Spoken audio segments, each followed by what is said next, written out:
Come, traveler, sit, rest your weary bones, and hear the story of the great Persian war. Hey, what are you doing? No, spit that out. Icky, drop it. Hey, it's Lemon. Welcome to the Backlogs. Hope you're doing well. Today, we're diving back into Persia, where we've been graced with yet another banger of a video game, the Rogue Prince of Persia. In beta over the last year and change, the game officially launched a few days ago.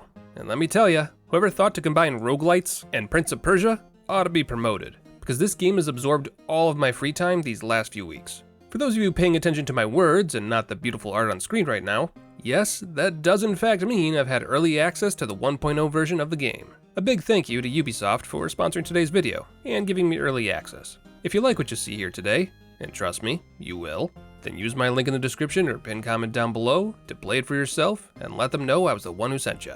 But with the contractual obligations out of the way, we can now go completely nuts, because today, we're gonna find out, can you beat the Rogue Prince of Persia without weapons or tools? So for those of you who weren't paying attention to the cinematic, a quick catch up on the lore. We are, unsurprisingly, the Prince of Persia. The Huns have invaded, and we ran in like a fool with a death wish, attempting to kill their leader, Nogai. It did not go well. Well, no time to think about that, let's figure out the controls.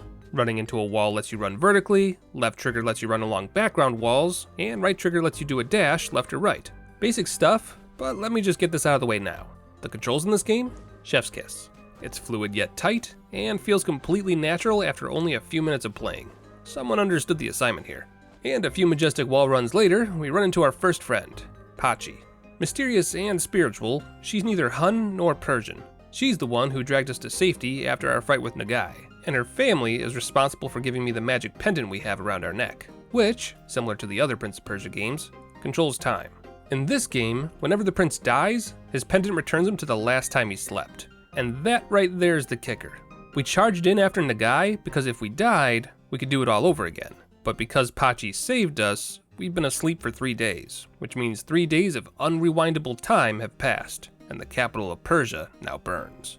Which means it's time to fight some Huns and find our family as soon as possible. As of right now, we only have our fists and our kicks.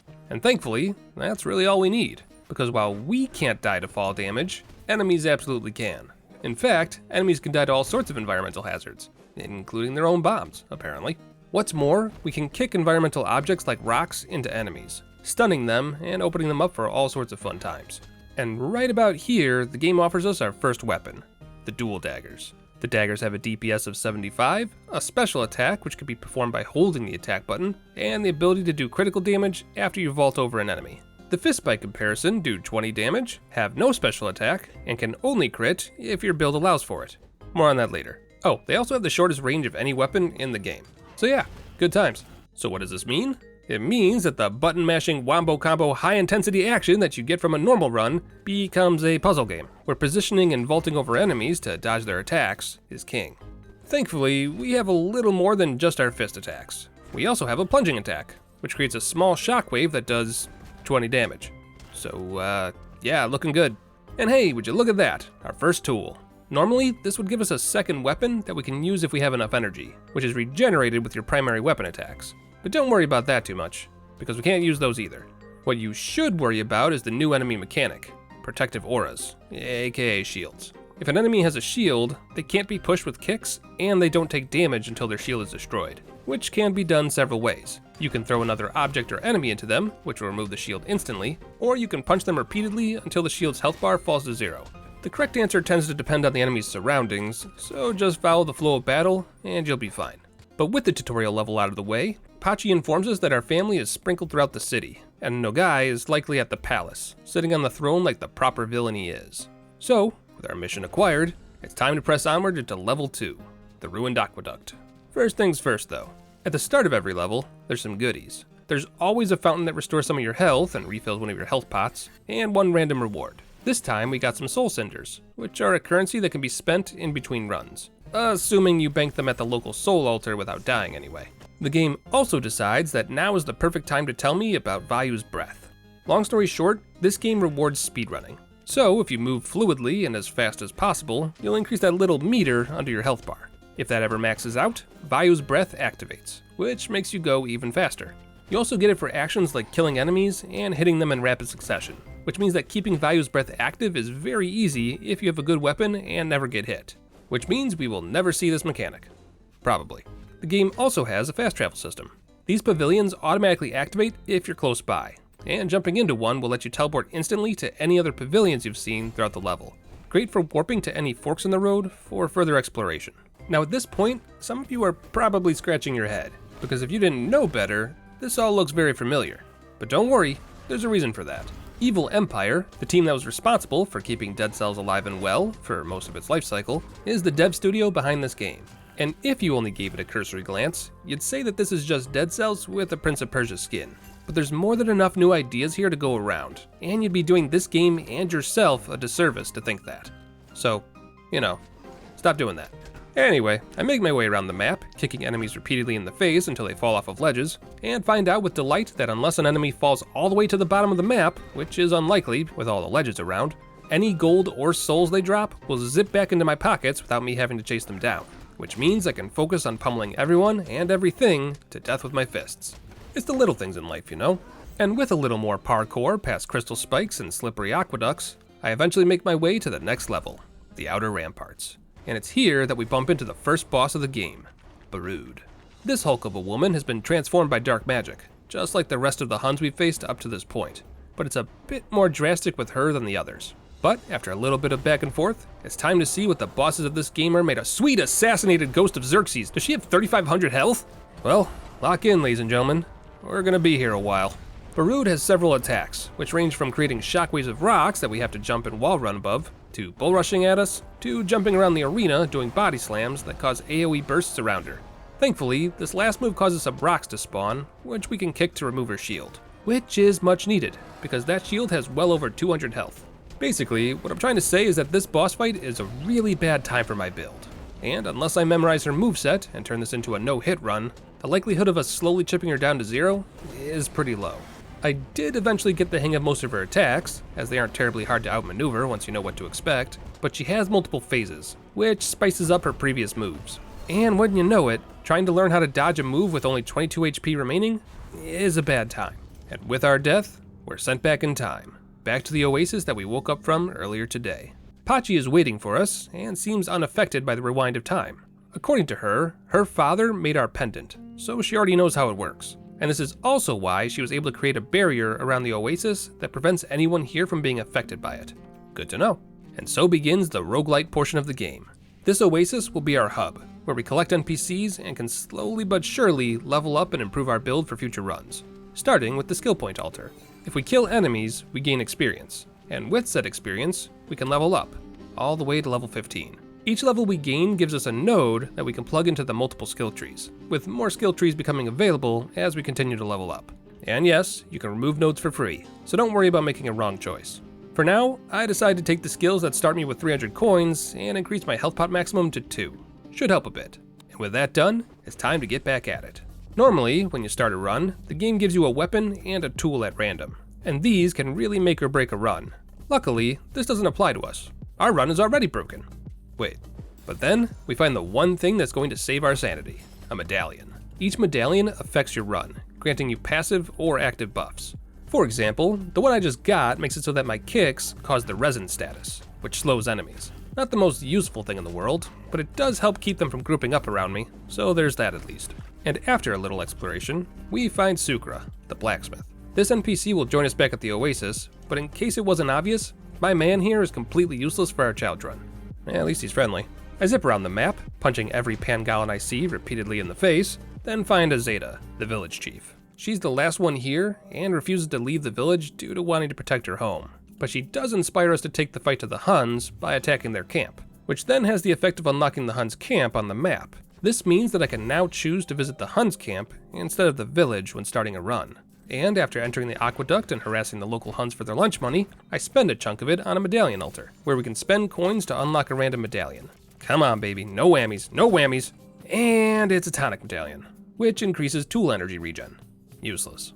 I also found a Star of the Tinkerer, who will upgrade your weapon damage for some gold. Sadly, my suggestion that fists are weapons fell on deaf ears, so this is yet another mechanic we won't be using for this run. And lastly, we find the merchant NPCs, Azar and Narcissus. They sell all types of goods, ranging from weapons to medallions to health, so there's a good chance that they'll come in handy throughout the run.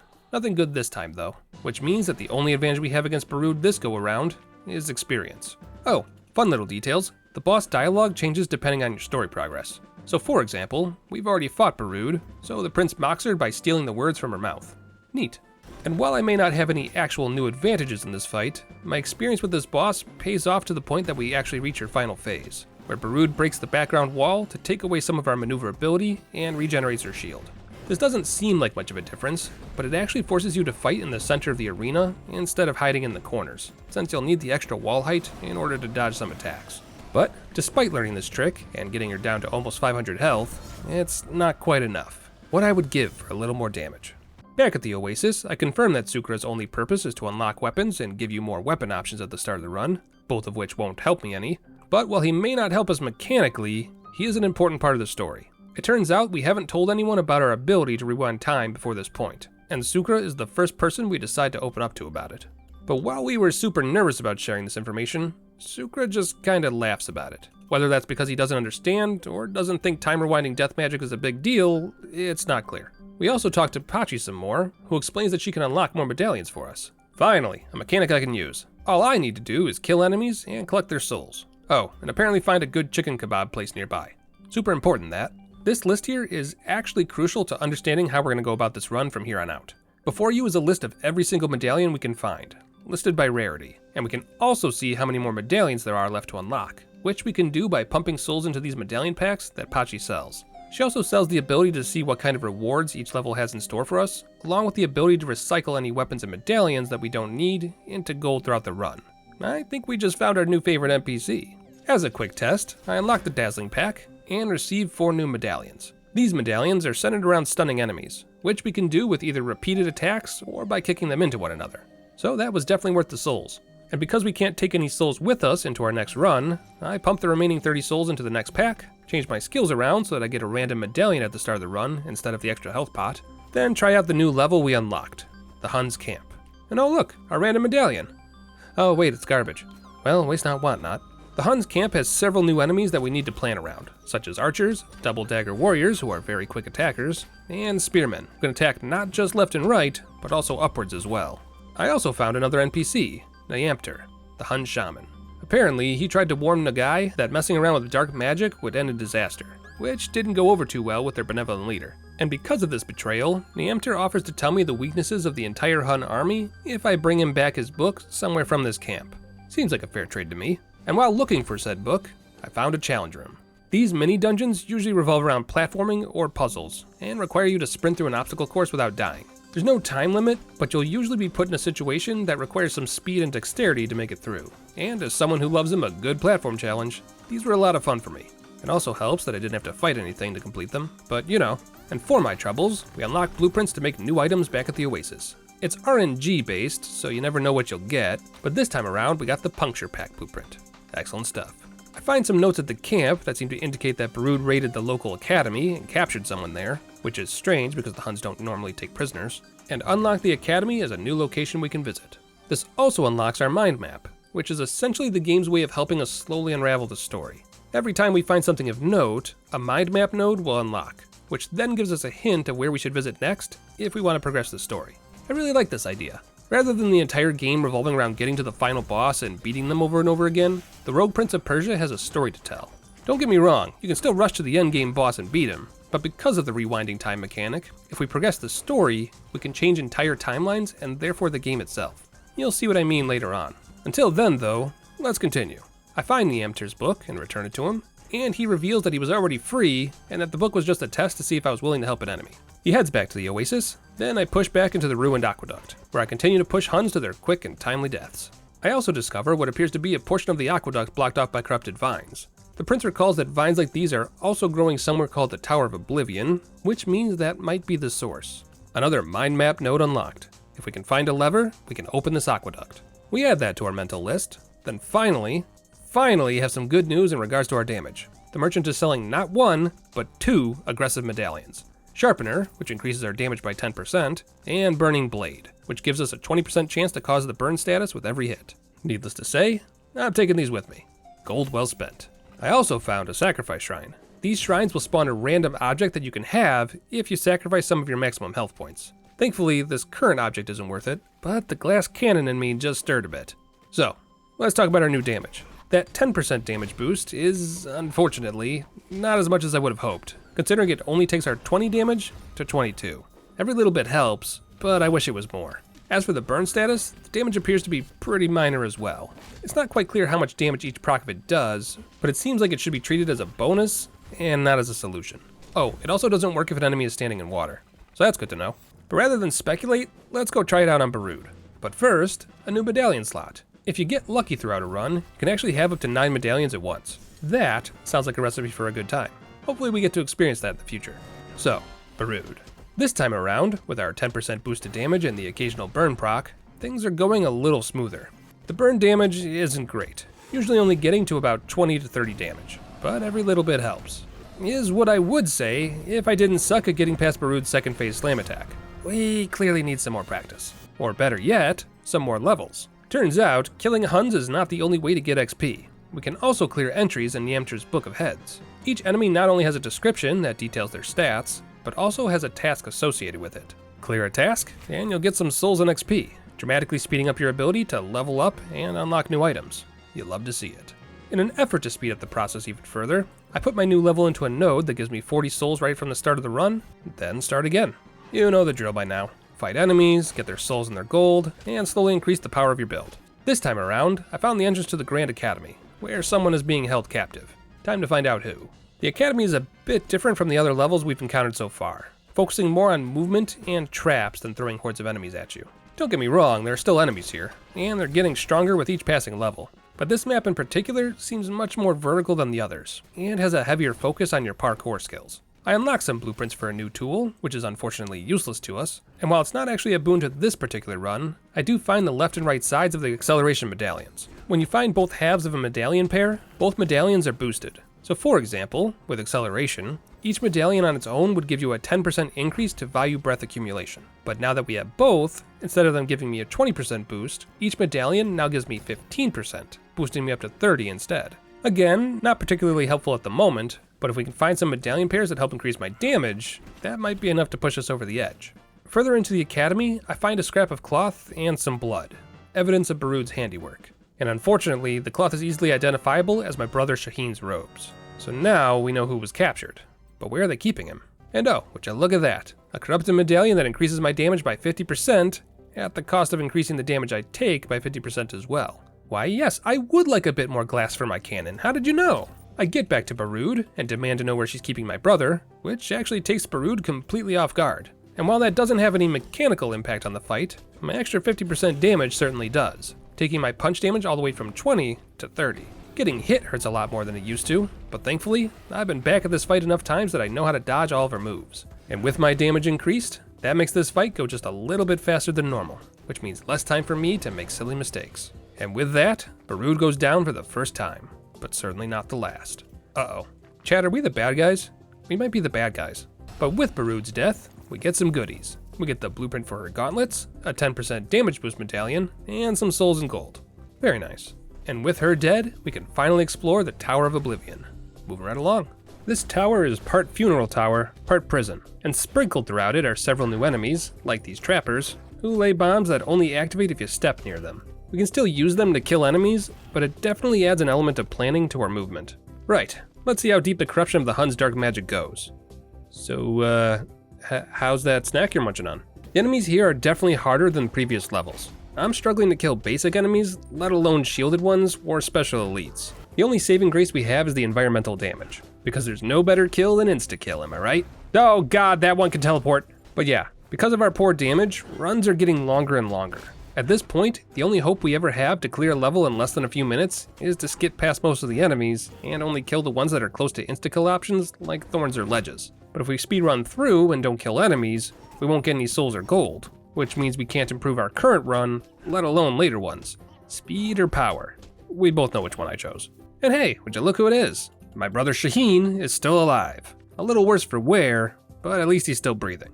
A local journal entry from a guard informs me that the cell doors open if the water from the aqueducts flows through, so we'll have to figure out how to make that happen. But before we do that, How about some more medallions? I unlocked the Sharpener pack, which gives me 4 new medallions, none of which are particularly powerful for my build, but being able to kick enemies up to 100% farther might speed things up a bit when it comes to using pits and spikes. We can also speed things up more by using a new skill tree. This one makes it so that we gain 5 more souls every time we send souls to the Oasis, enemies will drop 15% more souls than before, kills will give us 15% more experience, and we get 10 souls every time we buy something from the merchant.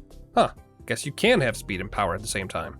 I talked to a Zeta back at the village, who just so happens to have a lever that she and her engineers made to fix the Tower of Oblivion's valves, and find, to my delight, that it actually takes up your tool slot.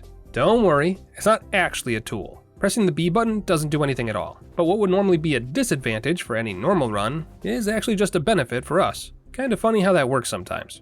As for the runs themselves, they are getting easier with each attempt, mostly because how I'm getting used to how the game plays and my limited capabilities. In another disadvantage turned advantage moment, the fact that I have to use the same quote-unquote weapon every single run means I'm getting a lot of practice with a single moveset, as opposed to learning dozens of weapons that all have their own unique pros and cons. It's not a good weapon, mind you, but consistency can be key in the right hands. That said, these weapons have some really cool modifiers, like this axe that can just straight up break shields with a single charge attack, and does a crit every time it does.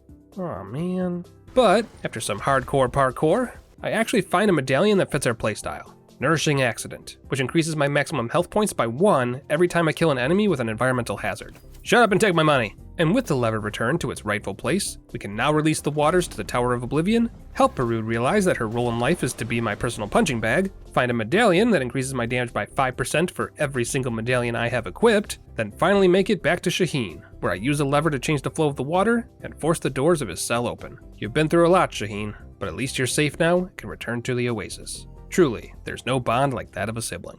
Now, interestingly, it appears we've done a bit of a sequence break. According to the mind map, there's another boss, Batar, who I haven't seen yet, who would have corrupted Shaheen and killed him over and over again until I found a way to release him from his cell. A fact that I confirmed with a previous test run. Doing things out of order hasn't broken the game or anything like that. All it did was reveal some events that could have happened, but didn't, on the mind map. But it's interesting to think that the order of operations depends entirely on what locations you decide to visit and how far you get in each run. But after getting beaten to death by some basic enemies after forgetting to watch my health, we arrive back at the Oasis and find Shaheen has arrived safe and sound.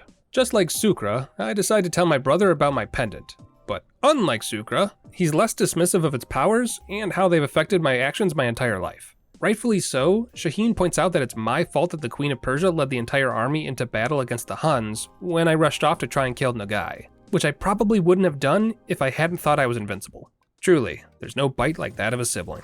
But you know what'll make me feel better? Some new medallions. And these ones are extremely useful for us. These medallions are all about critical hits, and while my fists can't crit enemies on their own, they can if we get the right combo of medallions. For example, if we were to say get the Poisonous Blade medallion, which gives you a 20% chance to poison enemies with each hit, then get the Critical Poison medallion, which makes attacks against poison enemies crit, we could be doing some serious damage. Throw in the Critical Toxin medallion, where critical hits spawn poison clouds that make everyone around you poisoned, and you've got a recipe that turns every single one of your attacks into a critical hit. That's like half the damage of a normal weapon. Imagine the possibilities! But with our brother now safe, it's time for our next story goal. Find our mother, the Queen of Persia. Alright, back to the village to... what's happening right now? Oh, okay, that's new. So every now and again, the game will change the level into a parkour speedrun, where a child is snatched by dark magic, and you have to do your best to keep up with them. Get to the end of the sequence before the child does, and you can free them, unlocking lots of free goodies for your run. Fail to reach the end fast enough, and all those goodies will be stuck behind a wall of dark magic forever. Oh, and the child gets sacrificed to the abyss. That too, I guess. I speak to a Zeta again to thank her for her help earlier, and she lets me know that the Queen was here recently, heading to the gold mines nearby to chase after some Huns. So we now have a lead. Unfortunately, it's a starting area, so we'll have to wait for our next run to chase after her, but one thing at a time. In the meantime, I head back to the Grand Academy, where the room that Shaheen was kidnapped from is now unaffected by Baroque's attack. And wouldn't you know it, I find a scroll that reminds me about the temple nearby. New level acquired. You'll love to see it. In fact, let's see it right now. Much like the Tower of Oblivion, this map is very vertical, and has more traps than you can throw a Hun at. Speaking of the Huns, they're getting bigger and beefier. This boy here is what we in the business like to call corn-fed. Ah well, you may have more health, but you're gonna have to argue with gravity about why that matters. I've got things to do. Oh hey, I didn't know the Prince of Persia was a Firebomb Academy member. Behold, the sacred fire. Let its flame be nourished while one still remains to feed it and reflect before it. But with nothing else to find in the temple at the moment, we head to the next level, the flooded gardens. The opposite of the temple, this level is horizontal and covered in plant life. Oh, and that one thing from Half-Life. You know the one. And after beating a pair of Huns into submission in a random room, we actually find another NPC here, Layla, the tailor. Layla offers several costumes for us to unlock, which, while not actually mechanically beneficial to the run, is just nice to have for a little footage variety. Please let there be a night skin, please let there be a night skin, please let there— But with the gardens cleared, it's time for the inner ramparts, and the next boss of the game, Batar. Shaman of the Huns, Batar seems to recognize that the dark magic is a curse, not a weapon, and has been desperately seeking a way to fix the corruption. Granted, he's been draining people to do so, but you know. This fight is something else. With dark magic flowing from his veins, Batar is all about area of effect attacks that sweep across the entire stage. Unlike Barud, where you just need to focus on dealing as much damage as possible, Batar is more about situational awareness, forcing you to focus on maneuvering out of harm's way and getting in your hits whenever you can, rather than just being an outright DPS race. Do enough damage, and Batar will move to phase 2, where he warps into the sky and fills the ground levels with dark magic, forcing us to parkour up to him to stay safe. Yeah, this one is going to be a hard one. Between learning all of his attacks, 8,000 health, and a fondness for regenerating his shield throughout the fight, we're going to need a specific build to get through this one. Guess we'll just have to see what we can come up with. But first, a stop to the tailor. Layla, please, I'm a married man. Well, none of these are knights. Disappointing. But to be fair, we only have 7 skins available at the moment, a problem easily remedied by visiting Pachi. And for the low cost of 50 souls, that's a boatload of new skins we can now unlock. I also unlocked levels 1 and 2 of the Mithra charm, so we can plan routes a bit more strategically, and then— oh come on, you know we gotta. Yeah! And with our new clairvoyance charm, we can now see one of the rewards that will be present in each map. Ranging from gold to medallion altars to extra life, this will help round out our build if it's lacking in any particular department. Good stuff. I completed some more challenge rooms and unlocked the Bruiser Medallion pack, which looks like it has some defensive options for us. Healing Soul gives us health back when we get souls, Vitalizing Wound increases our max health every time we take a hit, and Reinforcement gives us 10% more defense or 50% more defense if we have both of them. Urge to shoot glass out of a cannon dwindling. Oh, fun little strategy I found. If you're at least level 3, you can actually infinitely farm souls without ever fighting an enemy. Just select Anahit as a reserve, which guarantees that when you die 40 souls will make it back to the Oasis, then put another level into Emanation of Atar, which makes it so that you start every run with 40 souls. I'm sure you see where I'm going with this. Simply start a run, get your free 40 souls, then press start and go to the give up option. And just like that, you're dead. No throwing yourself into Huns or spike pits necessary. And oh, would you look at that? 40 souls, to do with as I see fit. Now, it may not be the most fun way to gain souls, and if this were a regular playthrough, I'd argue it's probably not even the fastest. But for those of us who are struggling by with 20 damage per swing of our fists, this method is a great way to get any items we need from the shop with minimal effort. Things like the recycle ability, which lets me turn unneeded items into gold, getting better all the time. I unlock another set of medallions, the Legendary pack, then decide it's time to progress the story and head to the gold mines. Now, because this is supposed to be a level 1 for a run, the enemies here aren't too difficult, but it's definitely the hardest of the 3 options available to you. There's false poles that break and cause you to fall, spike pits everywhere, and the occasional tunnel collapse. So be prepared to be pinned into an area until you find a pavilion that will let you warp out. But after running around the map, I eventually find a cave-in, and inside said cave-in is the Queen of Persia. She was trying to capture another of Nogai's generals, Kali, but Kali blew up the tunnel and collapsed on the queen and her soldiers, escaping to the warehouse. A location that, by the looks of the mind map, can only be reached through a map I don't have or the flooded gardens. So that's our destination. But it's not just about the destination, it's about the journey. And look what I just found. Burning Blade. Combine that with Critical Fire, which makes it so that every burning enemy I hit takes critical damage, and I can finally test out my theory about the damage being— why? It's fine. We'll just do it again. Eventually.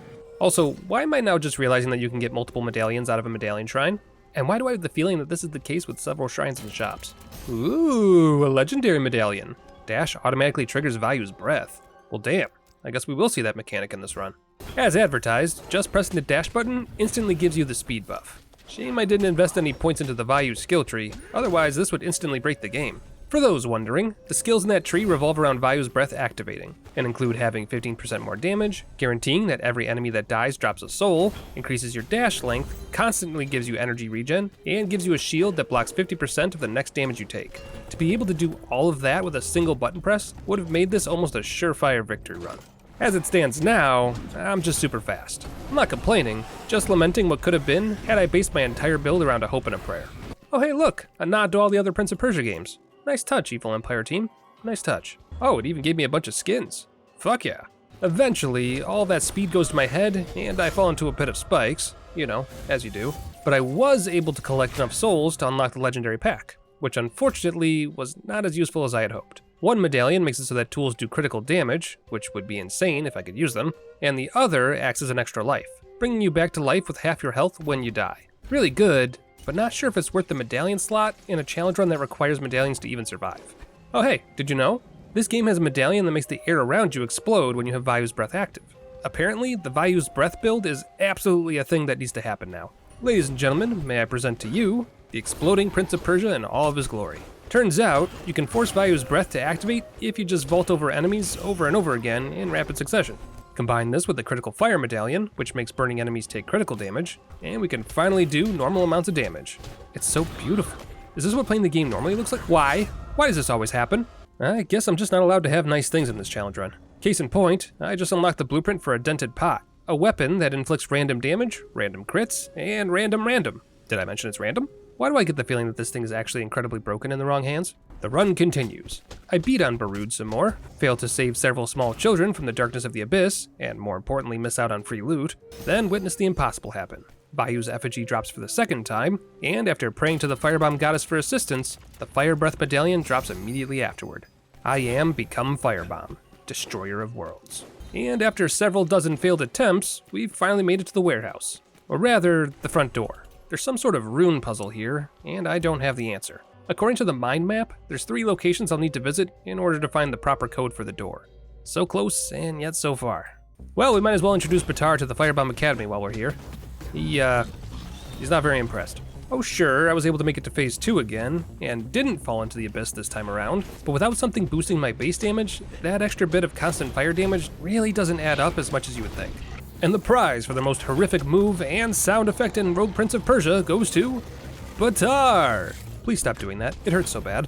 Oh my god, phase 3! We made it to phase 3! We're doing it! And he explodes out of his stagger state now. Well shit, that sucks. You know what would help? Unlocking the only skin that has any amount of metal armor on it. It may only be a single gauntlet, but it's better than nothing. Also, it has the Spider-Man color scheme, and in a game about parkour, that's gotta count for something, right? Spider-Man, Spider-Man. Doesn't finish the song because he doesn't want to get copyright struck by Marvel. Ooh, new medallion pack. And unless my eyes deceive me, this one is focused around the elements. Color me intrigued. And to honor the Spider-Man colors, a new build. Critical hits on any enemy affected by resin, and the ability to spill resin all over the floor every time I dash. Kick! Dash! Punch the living bejesus out of Baroque! I think we may have something here. I explore the temple, and find a note on the ground from the King of Persia, which just so happens to have a symbol written on it. 1 down, 2 to go. Not gonna lie, it feels fucking good to finally be able to do some damage. I know it's like half of the damage compared to a normal starting weapon, but still. I'm just happy things are dying when I press buttons again. Combine this with the new medallion I got that spawns poison clouds whenever I get a critical hit, and enemies are in for a real... Wait, what? What? That's not an elemental debuff I've seen before. What's going on here? Well, how about that? Rogue Prince of Persia has status combos. Combine 2 elements together, and you get an entirely new effect. Poison plus resin, which is what we've got going on, creates the poison swamp effect, which makes all the resin I spread around the ground poisonous. If we were to combine the resin with burning, we'd get Greek fire, which turns all resin into a burning zone. And if you were to combine fire and poison, you get something called explosion. You have my attention. Unfortunately, because Batar's 3rd phase is so difficult, I can't take full advantage of this information just yet. But soon. And by soon, I mean very soon. Because with the unlocking of the elemental pack, we now have several new medallions to add to our list. There's ones that increase elemental damage we do, which is very much needed, as well as ones that give us extra gold every time we trigger an elemental effect, which could be huge. We've also gotten far enough into the game that we are now allowed to ban items from our item pool. For future challenge runs, it would be smart not to unlock any packs that don't have medallions I need for the run. but at least for now, we can remove a few duds that don't help the run. I decided to remove medallions that help with special attacks and energy regen, and focus on removing medallions from the common pool. In theory, this should increase the chances of me getting some basic medallions that'll help get the run off the ground. Like I said, in theory. I find another rune in the Grand Academy, hidden in some armor my father was making for Shaheen, and also unlock a new map, the Craftsman District. I can also confirm that if you do manage to get the elemental pairing medallions, which boosts elemental damage by 30%, a single proc will get up to about 70 damage. Still not game breaking, but if you can apply multiple stacks of status effects, I could see it being a bit of a powerhouse in its own right. So with that established, let's see what the Craftsman District has to offer. Answer, mixed bag. The enemies here tend to have some range, whether they're mages or automatons that chase you down and explode, but the map itself is rather horizontal, and doesn't have boatloads of traps everywhere. Just the occasional pool of poison that you don't want to touch. And with the final rune discovered on the hilt of an unfinished sword my father was making for me, we can finally open the door to the workshop. Oh, I was also able to make a silly little build throughout this run. Not only does it have maxed out elemental damage, but it does crits whenever someone is poisoned or burning. And with a 20% chance to cause burning and a 100% chance to cause a poison cloud if I stun an enemy, oh, would you look at that? Explosions. And with that crossed off my bingo card, it's time to enter the workshop. From what I can tell, the warehouse entrance is an alternative to fighting Batar, which means we're about to go up against another boss. But for some stupid reason, I don't want to fight another boss. I want revenge, even if it kills me. And spoiler alert, it's gonna kill me. The problem I'm running into is twofold. The first is that goddamn shield of his. He constantly respawns it, which means he's generating hundreds of hit points I now have to carve through every time he uses it.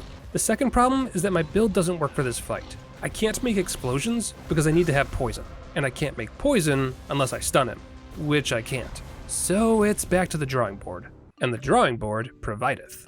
On the first skill tree, 3 nodes will get you up to Anahita's Radiance, which makes it so that dive attacks break shields. And if I focus on grabbing medallions that give me boons when I break said shields, like this one that sets the area on fire, and this one which gives me 5 health back every time I break a shield, we might just be able to take on Batar, and I'm dead. It's always the fun runs that die too early, isn't it? Alright, let's try this again. Unfortunately, I wasn't able to find that fire shield break medallion again, but I do still heal from breaking his shield. And I can confirm that breaking his shield is much easier now. So that's a step in the right direction. Of course, now the issue isn't his shield, it's my damage. It's just a little too low. And while I could probably finish this fight if I was a little bit better at the game, my damage is just low enough that I lose concentration and get blasted back to the beginning again, with Batar surviving with slightly less than 800 health remaining. We're so close, I can taste it. I just need a sign, a symbol of hope that'll give me the strength to break through this brick wall. Yeah, that'll do. Why did no one tell me there were firebombs? Why did no one tell me there were firebombs? Okay, I know this is technically against the rules, but I gotta know.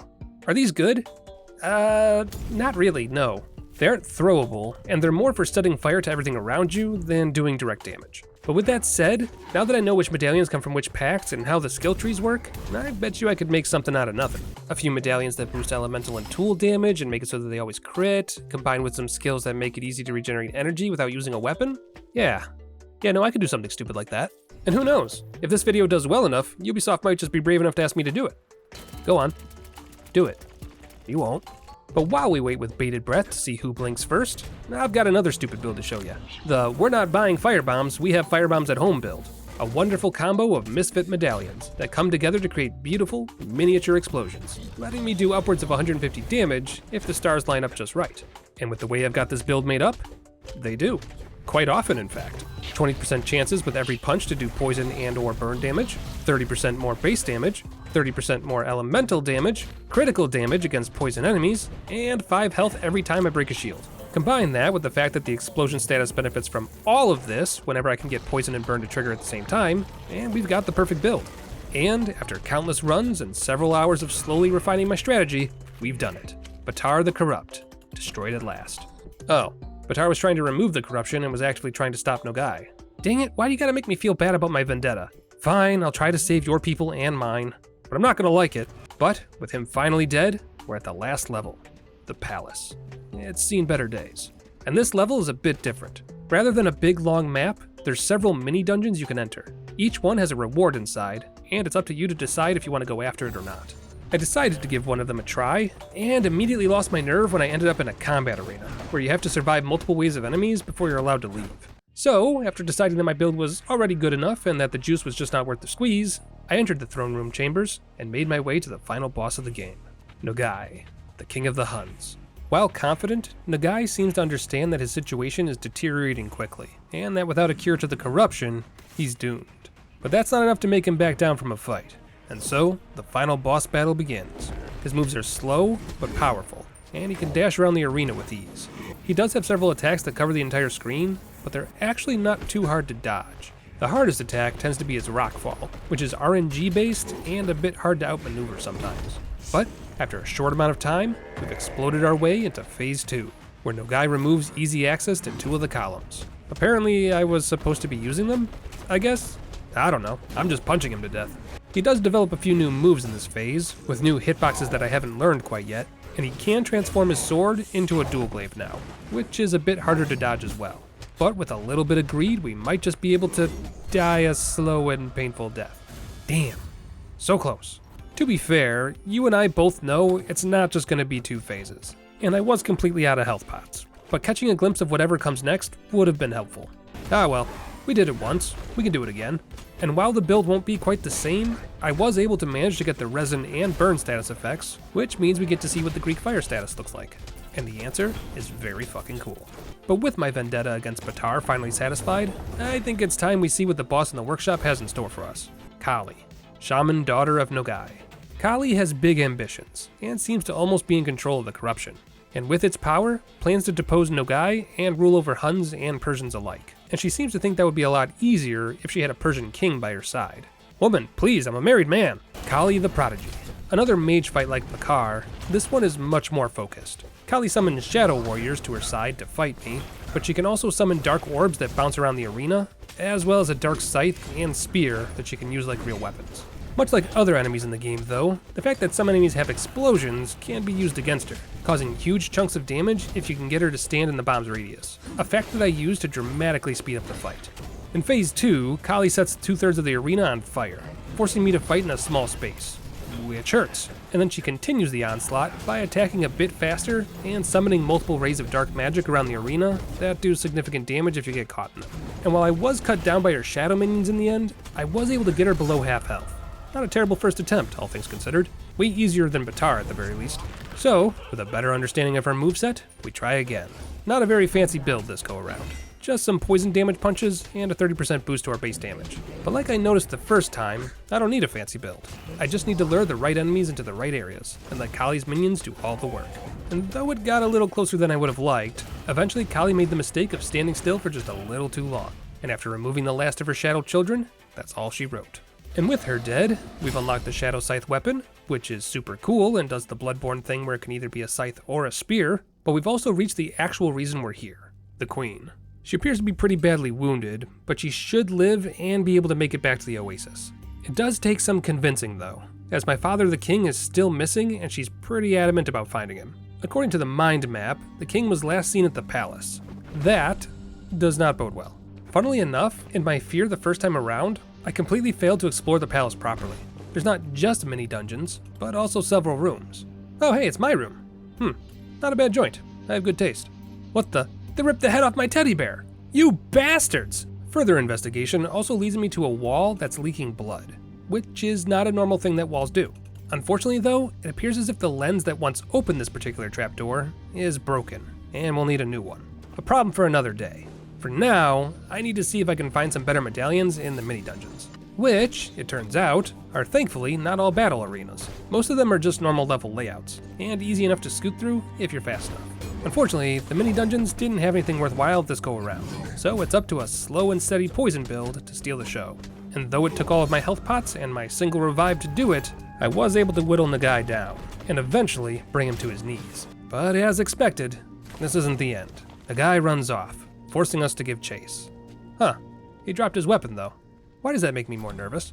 Up onto the roof of the palace, where it's time for the final showdown with Nogai. And as the corruption takes the rest of him, we come across the true final boss of the game.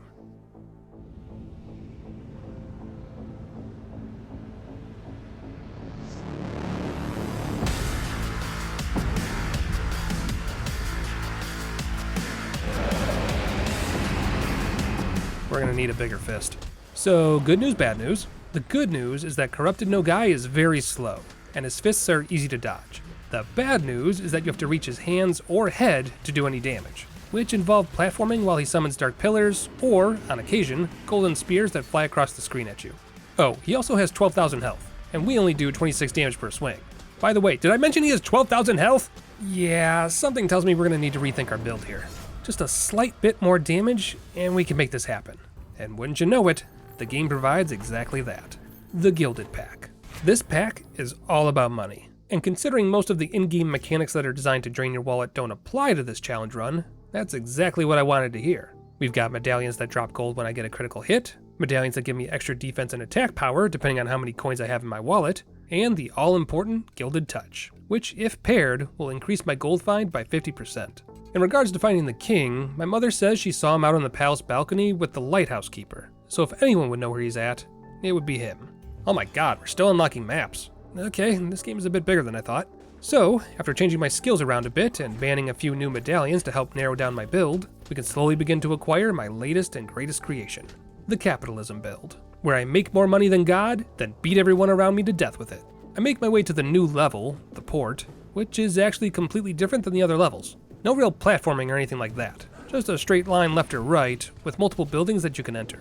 There's a few new enemy types, like these exploding head things that create a fog of war across the entire area and make it difficult to fight in, but otherwise it's nothing too crazy. What is crazy is the fact that I'm still unlocking more maps. Good lord, I'm like 20 hours in, how are we still going? Well, whatever's going on, this is definitely the run. The game is literally throwing the Capitalism build in my face right now. And between a sticky critical and all of the gilded medallions already in my possession, who am I to say no? We've got 30% extra attack, 15% defense, poison damage, resin kicks, and the ability to do crits whenever an enemy is in resin. Call me crazy, but I think we're in good shape right now. And it's only getting stronger.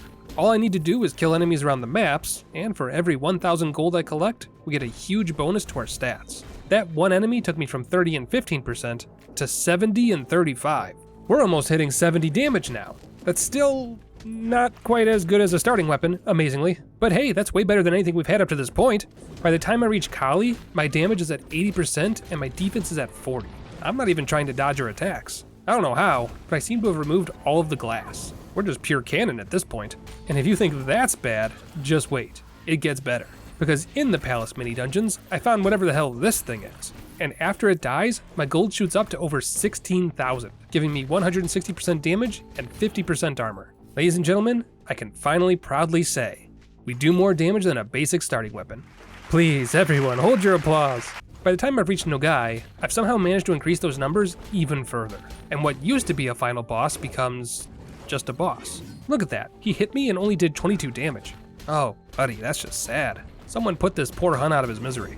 Now, it's not all sunshine and rainbows. Turns out, resin doesn't really work on Corrupted Nogai. You can still kick him, but it spawns at the bottom of the arena, and the game doesn't consider him inside its status effect. The same thing happens when you kick his hands. So if your build revolves around scoring critical hits or elemental damage from the resin status, Corrupted Nogai is going to be a bit of a problem for you. Just a heads up. But it's not all bad news, because lo and behold, his head is a weak point. And while we may not be doing upwards of 100 damage anymore, we're doing some solid numbers, which brings Nogai to his second phase. His slam attacks now generate creepy hands that zoom across the arena, he summons extra summon spears that you'll now have to dodge, and the dark pillars come out fast and in multiples. Hope you've been developing your parkour skills. You'll need them. But, against all odds, it's over. I take one final swing and punch the lights back into Corrupted Nogai. Whew, what a game. You know, it was a hard-won fight, but I'm glad we were able to pull it off. Almost had me worried there for a bit. What? No, I was out! I was free! Welcome to the endgame. As I repeatedly stated throughout the run, the damage I've been outputting has been abysmal. Had we been playing normally, we would have reached and defeated Nogai about 15 hours ago. But that's not the end of the game. The true Rogue Prince of Persia starts here. When you beat Nogai, you unlock Awakening Stones. These stones make each run harder in their own way. You've played a roguelite before, you know how this goes. And now, when we get sent back to the Oasis, we have a new option available to us. Awakening Rituals. Plug in some stones to increase the difficulty of the run, and you'll get more rewards. More souls, in particular. Thankfully, because the only thing we've been unlocking is medallions, we haven't felt the pinch of how few souls we've actually been getting. and we don't actually have to engage with this system in order to see the true ending. We just need to complete the story. And in order to do that, we need to go to the public bath map to see what's dirtying the water in the port. Which I do. Altan, the last of Nogai's generals that I haven't seen yet. Funnily enough, my dude here was supposed to be one of the first bosses we fought. In my test run, I unlocked him right away. No idea why it took this long to find him this go around. I wish we had found him sooner though, because he's much easier to deal with than Baroque. But it is what it is. In comparison to everything we've been dealing with, his attacks are all pretty tame. Some gentle charges, a couple laser blast attacks, and some tidal waves that are easily dodged if you vault over him right before he starts the animation. An easy fight, barely worth mentioning at this point in the run. And with Altan dead, his tainted waters are removed from the port, which means I can take a small boat to the lighthouse. Once there, there's not much to see outside of Babak the lighthouse keeper, who was sadly blinded by the Huns. Babak confirms that my father was last seen at the palace, and mentions that I can find a lens back on the docks I just came from. I make a quick stop to pray to the flames, which are bigger and brighter than ever, find the lens that I needed to unlock the hidden door at the palace, then do my best to slowly remake my capitalism build. Not fully succeeding, but getting damn close. And when I finally reach the palace, I insert the lens, which opens the door, then make my way further into the hidden laboratory, past mountains of bodies. And that's where I find him. My father, the king of Persia, king no longer. There's a heartfelt letter in his hands, but I can't do it justice and therefore won't even try. All you need to know is that despite this game having probably less than 500 lines of dialogue, it does a great job of making you care. And with rage in our heart, we return to Nogai, punch him to death, then punch him to death again. And just like that, we've done it. Rogue Prince of Persia, beaten with, oh come on, really? I've killed Nogai. I've stopped the invasion twice now. What's left to do? Because due to the time my father died, there's no way to reach him in time to save him. There was one thing though, a final project in the secret laboratory. A design for something. This is it. This is the final quest. We'll all head to the palace and see what the king was working on. And maybe, just maybe, it'll break this time loop. It's time for a montage.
And with that, we're here. We're back at the palace. Shaheen makes sense of my father's sketches, which are designed for some sort of artifact. Sukra is able to craft it, and Pachi is able to instill it with magic. Now all that's left to do is to use it against Nogai, who, this go around, is strangely open to communication.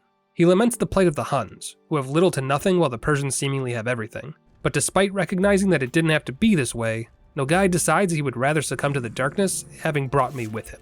And as much as I'm sure he would appreciate the satisfaction, I'm not in the business of dying. Not anymore. Despite being unable to put together my capitalism build, the one I've managed to scrap together is plenty strong enough. And because I already know all of his moves, it's not long before the first half of this fight is over. One phase down, one to go. This time though, Pachi is waiting for me upstairs. The artifact that my father was making was a set of armor. And just like that, the game gives me the armor I've been asking for. Everything has come full circle. But not all circles are meant to be. Some circles must be broken. With fist and flame, I pound point after point of damage into Nogai's skull, avoiding spirits and shadows alike while he screams in agony and frustration. And with the power of my father's invention and my family's combined skills, I give King Nogai the Broken one last swing. And this time, rather than being overtaken by the darkness, the magic in my armor is able to withstand it. And as the corruption flees from the guy's dying body and spreads across Persia, I make a choice. I remove the pendant that has brought me back to life so many times, and I give it away. Time is a river. It moves swift and sure in one direction. But for me, time has been a whirlpool, and I've finally seen what lies at the deep dark hole at the bottom. And now, I think you've seen it too. And there you go. The Rogue Prince of Persia, officially beaten with no weapons and no tools. That was a fantastic game. In case it wasn't obvious, I had a lot of fun playing this one, and I can't recommend it enough. The controls are tight, the story is excellent, the music is nothing but bangers, and the gameplay loop is addictive as hell. If you ask me, the challenge run potential for regular players and madmen like myself is through the roof. So if you're looking for a new roguelike to sink your teeth into, this is the one. Hell, if this game looked fun at all, you should be looking into it. It's just that good. A big thank you again to Ubisoft for sponsoring today's video and letting me break their game. I don't know why y'all keep letting me do that. As a quick and timely reminder, you can use my link in the description or pinned comment down below to buy the game for yourself. And it also lets Ubisoft know that I was the one who sent you. It's $30, it's sitting at like 94% approval rating on Steam right now, and is definitely the most fun I've had with a 2D platformer in a good while. But other than that, that's all I've got. Take care of yourselves, be good to one another, and I'll see you all again soon.